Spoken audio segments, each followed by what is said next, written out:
اللہ تعالیٰ کی قرآن مجید میں ایک آیت ہے کہ وَتَعِزُّ مَن تَشَاءُ وَتَذِلُّ مَن تَشَاء، کہ میں جسے چاہوں عزت دوں، جسے چاہوں ذلت دوں۔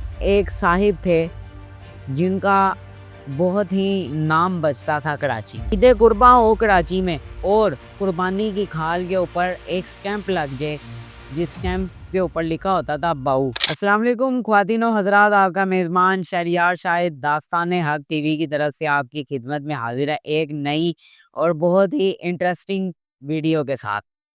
خواتین و حضرات، جب میں تقریباً 5ویں سے 6ویں جماعت کے اندر تھا تو ایک ٹی وی کے اوپر بیان میں نے سنا، شاید آپ نے بھی وہ سنا، اور اس کی آج کل کافی میمز بنی ہیں، جس میں ایک صاحب تھے جن کا بہت ہی نام بچتا تھا کراچی میں۔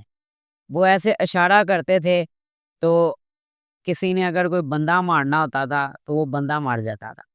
وہ ویڈیو یہ تھی کہ وہ صاحب ایسے ٹی وی پہ بیٹھتے تھے تیار شیار ہو کے، اور ڈرنک انہوں نے کی ہوتی تھی، اور وہ ان کا ایک بیان میں نے اپنے بچپن میں سنا تھا جس پہ انہوں نے کہا ایک پپی ادھر، ایک پپی ادھر۔ آج یہ ویڈیو بنانے کا مقصد یہ ہے کہ وہ صاحب کا کراچی میں کبھی سکہ چلا کرتا تھا۔ وہ صاحب اگر ایک حکم دیتے تھے تو پورے کراچی کے اندر سناٹا چھا جاتا تھا، خاموشی چھا جاتی تھی۔ صاحب کسی سے پوچھنا کہ کراچی میں کیا ہونے جا رہا ہے، اتنا سناٹا اور اتنی خاموشی کیوں ہے، تو لوگ ڈر کے کہتے تھے کہ بھائی آ رہے ہیں، بھائی خطاب کرنے لگے ہیں لندن میں سے بیٹھ کے، اور تمام عوام جو تھی وہ ایسے ٹی وی پہ بیٹھ جاتی تھی اور بھائی کا خطاب سنتی تھی۔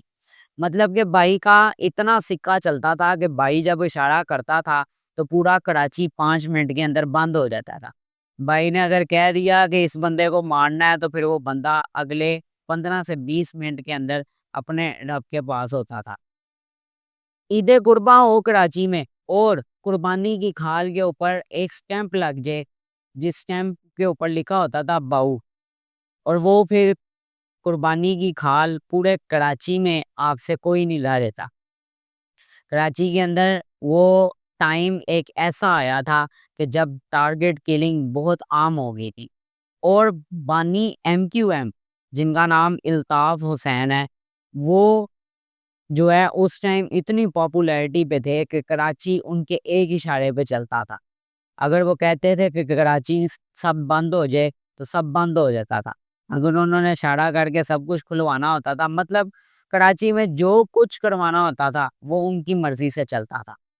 آج یہ ویڈیو بنانے کا مقصد یہ ہے کہ نبیوں کے دور میں فرعون آئے، نمرود آئے، جیسا کہ آپ صلی اللہ علیہ وآلہ وسلم کی ایک حدیث مبارکہ ہے کہ جس طرح حضرت ابراہیم علیہ السلام کے دور میں نمرود تھا اور حضرت موسیٰ علیہ السلام کے دور میں فرعون تھا، اسی طرح آپ صلی اللہ علیہ وسلم نے فرمایا کہ میرے دور کے نمرود اور فرعون جو ہیں وہ ابو جہل ہے۔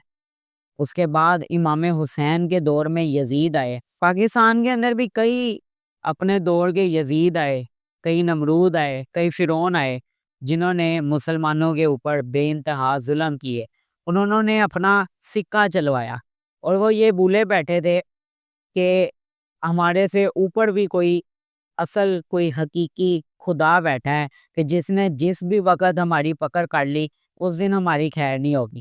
سب آئے، سب نے اپنا سکہ چلوایا، سب نے اپنا دور چلوایا، سب نے ظلم و ستم کیے۔ لیکن آج یہ ویڈیو بنانے کا مقصد یہ ہے کہ جو الطاف بھائی تھے وہ ایسے خطاب کرنے بیٹھتے تھے تو عوام چپ ہو کے بیٹھ جاتی تھی، اور کراچی کی عوام پہ انہوں نے بے انتہا ظلم کیے، بے انتہا ٹارگٹ کلنگ ہوئی، بے انتہا کرپشن ہوئی، بے انتہا اسلحہ آیا، بہت کچھ ہویا۔ لیکن آج وہی بندہ لوارسوں کی طرح لاش بن کر لندن کے ہاسپٹل میں ایڈمٹ ہے، علاج چل رہا ہے، اور طبیعت اس کی ناساز ہے۔ آج اس کی مجھے یہ ایک تصویر جو آپ سکرین پہ دیکھ رہے ہیں یہ چل رہی ہے، یہ دیکھ کے مجھے ایک خوشی ہوئی کہ اللہ تعالیٰ کی قرآن مجید میں ایک آیت ہے کہ وَتَعِزُّ مَن تَشَاءُ وَتَذِلُّ مَن تَشَاء، کہ میں جسے چاہوں عزت دوں، جسے چاہوں ذلت دوں۔ آج وہی جو ہے نظام بنا پڑا ہے کہ ایک دور میں الطاف بھائی کا بہت نام تھا، لیکن آج ان کو کوئی پوچھنے والا بھی نہیں۔ اور یہاں پہ ایک اور بات اہم بتاتا چلوں کہ آج یہاں تک کہ ایک پروپر ایک اتھینٹک نیوز بھی نہیں مل رہی کہ وہ مر گئے ہیں یا ابھی صرف طبیعت ناساز ہے۔ کوئی کچھ کہہ رہا ہے، کوئی کچھ کہہ رہا ہے، لیکن ہم آپ کو اتھینٹک نیوز یہ بتا رہے ہیں کہ ابھی ان کی طبیعت ناساز ہے، وہ ہاسپٹل کے اندر ہاسپٹلائز ہیں اور ابھی طبیعت ان کی ناساز ہے، مرے نہیں ہیں وہ۔ ایسے لوگوں کو جلدی موت نہیں آتی۔ تو امید ہے آپ کو ویڈیو پسند آئی ہوگی، اسی کے ساتھ ویڈیو کو کرتے ہیں اینڈ انشاءاللہ ملیں گے آپ کو اگلی ایک نئی ویڈیو کے ساتھ۔ اتنی دیر کے لیے شہریار شاہد کو دیجیے اجازت۔ اللہ